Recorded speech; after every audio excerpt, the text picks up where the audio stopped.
Hi guys, welcome to or back to our channel. I hope that you are super excited for today's video. I know that I'm really pumped for this one because today's video is sponsored by BUYBUYBABY. If you know us, you know I'm a triplet mom. I have to have things easy, convenient, on the go, as simple as possible, and BUYBUYBABY is one of our favorite places to shop for the triplets because it really makes that possible. My favorite thing about BUYBUYBABY is that we can grow with them and they can grow with us and our family. They have all the things from infancy up to toddler ages, and they have the largest assortment of different brands for feeding and clothing, diapering, all things that you could possibly need. Today's video is all about exclusive pumping, and I feel like BUYBUYBABY is the perfect brand to incorporate into this video because they have all of the things that I need for pumping and essentials all in one place. They have online orders with same-day delivery for just $9.99, which is super cheap, super easy. My favorite things is that they have the buy online option to where you can pick up in store and it's ready within 2 hours, or you can do curbside delivery. That's especially easy for us. I can get up in the morning, order all of the essentials that I need for the day or for the week, and on the way to Kansas City when we see the boys that are still in the hospital, we can stop by the store, go through curbside, and pick up all of our stuff. I especially love that because of course with the triplets we're trying to keep all of us healthy in our immune systems, and it's a scary time we live in, and BUYBUYBABY offers that availability of just picking up curbside, which is great, contactless. Another thing that I love about the company is all of the great benefits that they have if you're building a registry. Again, they have the largest assortment of products for all different brands, so you can just go in and add so many different things into one place. It alleviates a lot of the hassle with that, and they also offer a 15% completion discount. They have a goodie box of samples that's available online for when you're doing your registry, and they also have a free box that you can pick up in store. Also, my favorite is you get standard shipping for free for an entire year. Amazing. They have registry checklists, they have group gifting, they have diaper funds, literally all put together into one place, and it's so easy and simple. I wanted to start just by showing you some of my essential stuff that I need for pumping on the go, pumping exclusively for triplets. All is available at BUYBUYBABY, and I'll put the links in the description box below for you guys. Firstly, I use the Medela Freestyle Flex Pump, and it's so easy because it is taken on the go, anywhere that I need to go. I can pump in the car, I can pump in the NICU, I can pump while I'm holding Croy at home. Super easy, super lightweight and portable, has a wrist strap. And then I also use the Medela bra, the hands-free pumping bra. So again, it's just strapless, just goes on, and I can walk around the house, I can get stuff done, do dishes, get bottles prepped. Again, BUYBUYBABY makes it super easy for me to get all of my essential stuff for the week to get ready and get prepared for pumping. I use Quick Clean Medela spray for my pumping parts in between pumps. Say I'm driving in the car or to the NICU and I don't have time to actually wash with soap and water. This kills 99.9% of germs, so I use this. And then I also use sterilizer bags. These are good for 20 uses and they are available at BUYBUYBABY as well. I try to remember to sterilize at least a couple times a day my pump parts, so I need to order a bunch of these a week, and it's pretty easy to just order all of this stuff and then go pick it up on the way to the hospital. And lastly, I have my good old diaper bag. My Itsy Ritsy Boss bag. Favorite bag in the entire world, and it's definitely essential for all of my pumping gear. This thing has 10 million pockets and makes it so easy. My favorite is the thermal pouches on the sides, so it keeps my milk cold if I'm out and about or running errands and don't have access to a fridge immediately. This thing has so many pockets, and it's really nice because I'm able to keep all of my breast pump stuff separated in here. Plus I can have my newborn essentials, my diapers, wipes, and everything else, and plenty of room to spare. The inside has so many different pockets and spaces to put different things. And seriously, I think I'll use this bag for the rest of my life, even when I don't have kids. Again, BUYBUYBABY has all of this stuff and more that is all the essentials that I need for daily pumping and exclusively pumping for triplets. So I feel like it's important to kind of start off by telling you guys what my schedule is for pumping and how I've navigated that through all of the craziness of the NICU, bringing a baby home, etc. When I first started out pumping, I was pumping around the clock every 2 to 3 hours. So I was doing 2 hours when I could throughout the day, and then I was doing more of 3-hour stretches at night, obviously, so I could get some sleep. After I got discharged from the hospital and came home, about a week later, I decided I was just going to exclusively do every 3 hours. I will say if you can tolerate to do every 2 hours at the beginning, that's probably your best bet to build your supply. If you don't know, you're usually regulated by 12 weeks, meaning that's about how much you're going to start making for your baby on a regular basis. Some people regulate a little bit before, some people regulate a little bit later. It's honestly just going to depend on your body, and it's different for everybody. So some signs that you're regulated is usually your breasts don't feel as full. It might not hurt as bad. You might be getting less clogs or mastitis if you do end up getting those, which we'll talk about in just a little bit.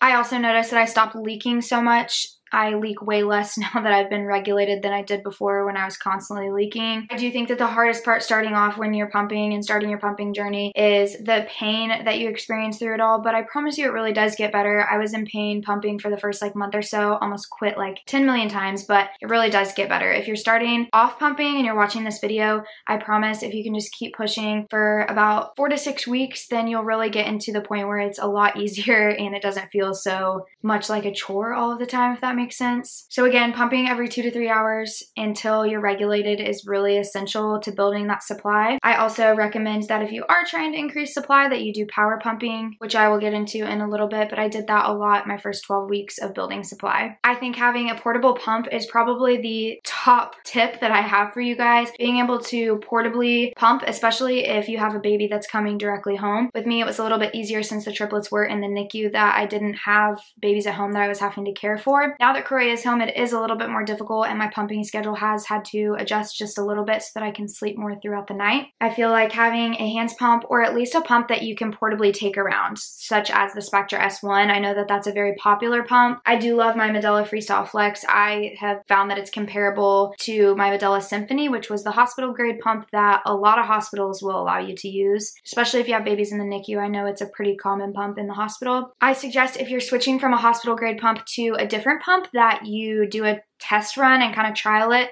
So what I did was I was exclusively using a Medela Symphony that was lended to me, and then of course I had one at the hospital to use when I was there as well. So I would pump with that pump, and then when I decided I wanted the Medela Freestyle Flex, I ordered that and I kind of intermittently added it into my pumps a couple times a day, and I would just track my output and see how much I was able to get and if it was equal to what I was getting with my Symphony, if that makes sense. So just slowly and surely add that in and make sure that you're still draining good. Pay attention to how long it's taking you to drain, seeing if your breasts are still feeling full after you're pumping. And obviously watching your output. Is your volume, your ounces that you're getting per time consistent with what you were getting before? Definitely recommend getting a hands-free bra. I've ordered 10 million hands-free bras. I'm not even kidding. I've tried to make my own, and my favorite is just still the Medela. I think that it has great support, and I feel like even when I produce a lot of milk and it gets full, even when it sags, it's still keeping them supported and keeping the flanges in place on my nipples, which is absolutely great. Like I said, portability and easiness is key to keeping your pumping journey alive, I feel like, especially if you have a baby at home already. I will say it is a little bit difficult for me to pump with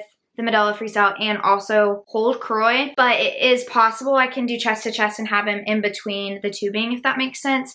So I won't say that that's like super easy to maneuver, and if you can find one maybe that does go in your bra, the LV, the Willow, the Mom Cozy, I've used that one and I prefer that one actually, then you can do that, but just be careful using those pumps before you establish supply. I know plenty of people who have used them and had great success with them, but I do know that it can also trick you into thinking that you're emptying good, and then I've seen people where a month later it can kind of tank your supply and you don't understand what happened. So just be very careful and watch how you're adding that in. I would almost suggest using a hands-free pump and then using maybe the wireless, the bra ones for when you absolutely need it or when it's like essential for you to get stuff done around the house, but maybe not using it exclusively. Again, I would make sure you have a great pumping bag. I have been able to use my diaper bag as mostly my pumping bag because I didn't have any babies home. Now I have more stuff stuffed in there, but I still use that for my pumping stuff and my baby stuff. When you have a bag that's as big as the Itsy Ritzy, you're able to combine all that stuff into one, which is fantastic. My next tip for you would be to order multiple sets of pump parts. I feel like single-handedly that tip is probably one of the reasons I've continued to exclusively pump. I have enough sets to where I only would have to wash dishes like once a day. That's essential. You have to have portability and easiness, especially if you have multiples, but just in general, a newborn is a lot of work, and I can't imagine continually having to wash dishes every single time I pump. I also do know a lot of people use the fridge hack. I've used it and do use it consistently, but I will say it's not recommended by the CDC. The fridge hack is basically after you pump, you put those sets of parts into the fridge and you leave them there until you pump again. I would just be hesitant how long you do the fridge hack. I wouldn't recommend over 12 hours. I make sure that I only do it for a couple times and then I wash those dishes and I get a new set. I also love this hack because I feel like it allows you to extend out the time before replacing pump parts. Make sure that you're looking online for your specific set of pumps. how often you need to replace your flanges, your connectors, your tubing, your duct bills, your valves, all of that. You want to make sure that you know how often to replace those because they will start kind of wearing and tearing. And I noticed for me, I still am able to get the same output, but I'm emptying a lot slower when those parts start to wear down. It is expensive to buy multiple sets of pump parts sometimes, but I feel like it's definitely worth it in the end, especially if it saves your pumping journey. So yes, hands-free pump, hands-free bra, multiple pump parts. Fridge hack if you're comfortable doing it. If you do that, I would make sure that you sterilize those parts after every time that you use them. So after you're done using that set for however many pump sessions in the fridge, I would definitely clean them, wash them, sterilize them. Next, take care of your nips. So important. I had blisters all over my nipples when I first started pumping. It was absolutely horrendous. And I'm going to share just the multiple different things that I used to be able to get rid of those and to also help with clogs and mastitis because I've had both of those as well. Firstly, use a lubricant whenever you're pumping. I know a lot of people use lanolin. I found that I didn't actually like using lanolin because it was sticky and it actually was hurting my nipples more than helping them. I use coconut oil every time I pump. It's slick. It's more, I don't know. It's easier on the nips in my opinion. It glides better. And it saved me from getting those blisters all over. I would use maybe lanolin after you pump. That's what I do to kind of do like a nipple care. BUYBUYBABY also has a lot of different nipple balms and butters that you can use for after you pump. I recommend doing those afterwards and not before. Another thing that I would recommend is maybe getting some nipple shields. When you first start out, your nipples will be really sensitive, so get comfortable bras. Try and have a bra off as much as you can so that you're not irritating your nipples when you first start off, and then buying shields if you need to so that it's not rubbing. Another huge important thing, if honestly you listen to anything, listen to this. For clogs and mastitis, preventative care, do sunflower lecithin. Anyways, do that. That literally saved me. I haven't had clogs or mastitis since taking that. I take 1 to 2 a day for preventative care, and then if I notice I'm getting like a clog or something feels a little bit off, I'm having pains, I'll start taking more a day. The bottles will obviously tell you your dosage and what you're allowed to take, but I would take that every single day because it seriously does help so much, and you do not want clogs or mastitis at all. The worst. Other things that help is doing heat or doing massage. You can do hands-on massage, or I use the La Vie lactation massagers. I originally had the single one and then I switched over and started using the double warmers. I ordered those from BUYBUYBABY as well, and they're great because you can just put them in your bra and you don't have to do anything else. It does all the work for you. Massage and heat both help to kind of get milk flowing and prevent clogs and mastitis, like I said. So what I would do is just put them on maybe like the outsides for X amount of minutes and then move them to the top for X amount of minutes and then move them to like the center. And then I would even sometimes finish off with like hand massages to just kind of help like that milk continue to flow. Those things are the biggest things for mastitis, clogs, etc. Some things that helped when I did get those was taking extra of the sunflower, whatever it is, taking hot showers and hand expressing in the shower. Also using the Haka with Epsom salt and warm water method. If you haven't seen that, go look it up. You'll find it anywhere online that you look. Those will like pull clogs out. It's crazy. I also would turn up my suction just a little bit on my pump. Remember, you don't want suction to be uncomfortable, but if you can like take it up a notch or two just to be able to help get some of those clogs out, that's what worked the best for me. Again, it's crucial to continue pumping on your exact schedule. I think that that's like the most important thing that really helps to build your supply. I never really had to set alarms throughout the day, but if you do have to set alarms throughout the day to remember to pump and make sure you're keeping up with that, absolutely okay to do so. And I know I definitely had to set them at nighttime. I didn't just wake up. A lot of people struggle with getting up in the middle of the night, and how do you get yourself up? Like, I just keep sleeping through my alarms. One trick that I thought really was helpful is setting an alarm and putting your phone across the room so that when your alarm does go off in the middle of the night, you actually have to physically get up and go over to your phone to turn it off. Another hack that I saw was people setting their baby crying as their alarm ringtone. I didn't try that, but I thought that was pretty smart in my head. I can see how that would work and train you to just like get up and pump, I guess. Another thing that's truly crucial whenever you're starting off your pumping journey is making sure that you're having a good diet, eating lots of protein, lots of carbs. I specifically made myself drink so much water when I first started out. I slack a little bit more at it now, but I definitely think that that helped build supply. You can't produce milk if you're not nourishing yourself, so making sure, like I said, you have a good diet. I was drinking a little bit over 100 ounces of water a day. And then I know people kind of have their opinions on supplements and body armors and stuff like that that's boosting supply. But I did find that I found multiple different types of supplements that did help boost supply. My favorite products have been from Legendary Milk. I honestly like swear by their products. I'm not sponsored by them. It's not an affiliate or anything like that, but I would recommend using those if you want to kind of band-aid boost your supply. It's not going to boost it forever, but it might just help in kind of milk production. Body armor's always helped me. I know that people think it's like a placebo, but if it helps, it helps. I drink one in the morning and one at night.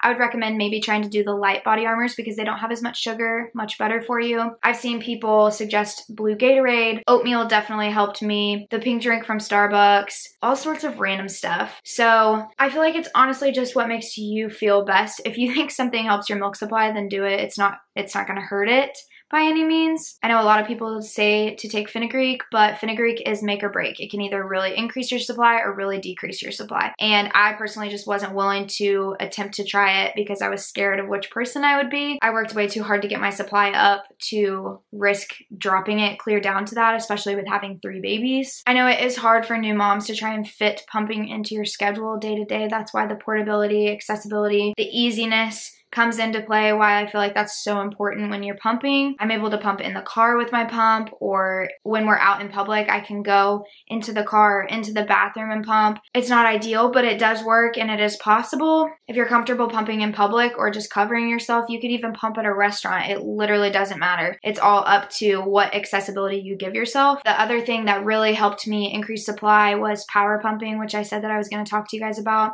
I swear by power pumping. I think that it's the #1 thing that helped increase my supply. So basically with power pumping, you're gonna pump over an hour span, but you're not gonna pump for a straight hour. So for some people they pump, so me personally, I pump every 3 hours and I pump 35 minutes. And then overnight I have a longer stretch now of 6 hours. I still do one middle of the night pump at 4 a.m. with Croy when I get up to feed him. So that's my schedule. So when I pump for 20 minutes, I take a 10-minute break, pump for 10 minutes, take a 10-minute break, pump for 10 minutes. So you'll pump a 20, a 10, and a 10. So overall you're pumping for 40 minutes, but you're pumping over an hour. Basically that's mimicking cluster feeding of if you were breastfeeding or when baby's going through growth spurt. It 100% helped increase my supply. I went from making 20 some ounces a day to almost 50 ounces a day. And I am going to tell you right now, I attribute most of that to power pumping. I haven't heard a lot of people say that power pumping doesn't help them. I know that it can be a little bit tricky trying to get into that routine. What I did that worked best for me was I would power pump 2 times a day. So my first pump of the morning, which does stink because I know it's just, you don't want to start your day off like that, but I would do my first pump of the morning and then a pump at evening time. So maybe like my dinner pump at like 6 p.m. I would power pump. So I'd do 2 power pumps a day, and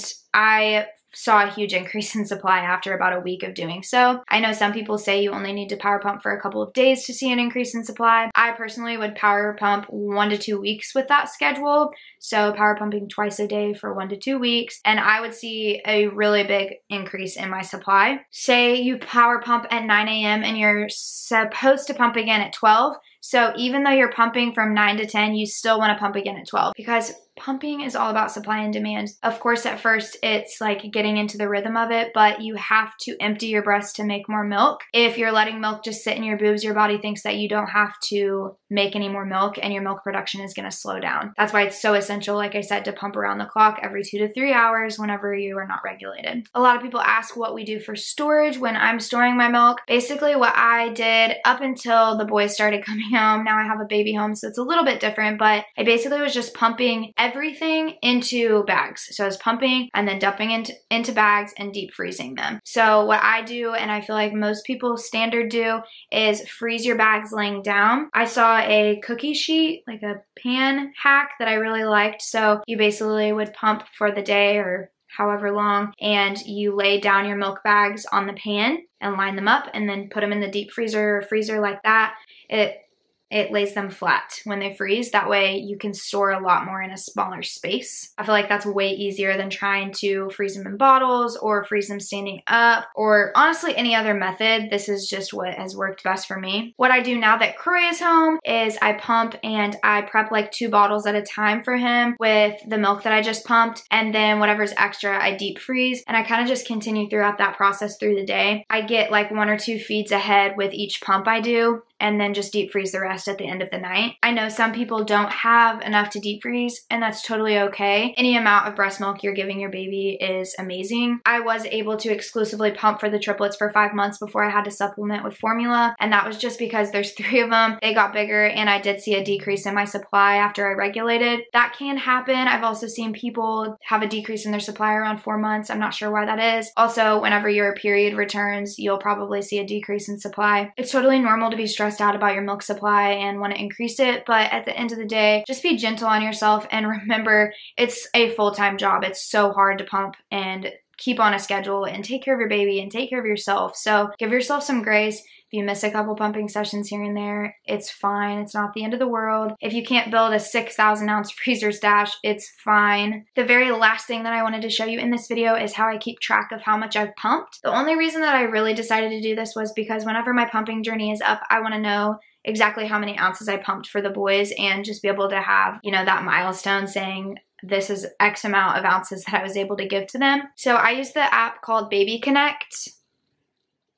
This is what the logo looks like. And I will say it does cost a little bit per month. I think it might be like $1 or something a month, but it's so worth it because it has all of this stuff on it to keep track of your babies, and you can add other family members and they can download the app and you guys can all insert information into this. There's feeds, diapering, sleep, mood, activity, medical, milestones, diary, pumping, milk stash, solid foods, bottles, pottying, nursing. There's so much. I mean, I'm not going to go through every single thing, but you basically can go into graphs on this and it will give you your week-to-week amount that you pumped. You can do monthly amounts. You can do daily amounts. So this will show me like how much I've pumped in a day for however X amount of time. So basically with this, what I do is I go into the little pumping emoji and you can do the time that you pumped to the time that you pumped, and then you click on this and you can insert the ounces. And then if you're saving it and it's going into a stash, you can hit deep freezer or freezer. If you're not, there's also a fridge option. And you don't have to click any if you're feeding it directly to baby, but it'll still register that you pumped that for the day. And then after that, you can go into your milk stash and it'll tell you how much you have in your deep freezer and your fridge. If you're putting some in fridge, I don't have any in my fridge, so I don't have that option. So then you know how much is in your deep freezer all the time, and it will also tell you when it expires. So it'll say, hey, like you have some milk that's coming up expiring because it's good in there for a year or 6 months if it's in the freezer. So I love that feature of it as well because I have a lot of milk stashed in there, so I don't exactly know like when every single bag expires. But if I have a notification telling me that it's expiring, then I can go in and kind of check. I'll post a little clip for you guys right here, but I have basically all of my milk is in freezer gallon bags, so I have them labeled and then I have how much of the ounces is in each. I'm a little bit behind right now, so that's why you see milk just kind of everywhere, but that's my method of kind of how I freeze and store milk. So if my phone's like, hey, you have a bag of milk from May expiring, I can go out to my fridge, look for the May bag, and find which one it is. Honestly, I think that's about it on how I've exclusively pumped for triplets. It's a lot of work. It's super hard. You guys are amazing if you're doing so. I'm proud of you. Keep up the hard work. If you guys have any more questions or want me to make a second video on this, I definitely can. Again, thank you to BUYBUYBABY for sponsoring this video. I hope you guys have a great rest of your week, and I will see you in the next one.